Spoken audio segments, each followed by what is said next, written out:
सगळ्यांनी हाताशी करा.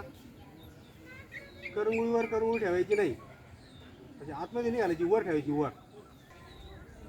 आणि आपलं वजन काय करायचं, कोपऱ्यावर आणि हातावर घ्यायचं. घ्या दमण दमण खाली घ्या. आता पाय वरती घ्या, हळूहळू सरळ करा पाय.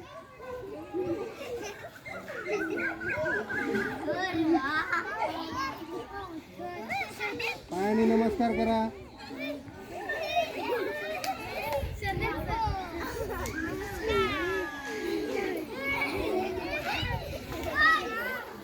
बाकीचे करा विद्यार्थी. पाय हळूहळू वरती घ्या. आणि आता आपल्याला जसं वाटेल की पायाची व्यायाम करा.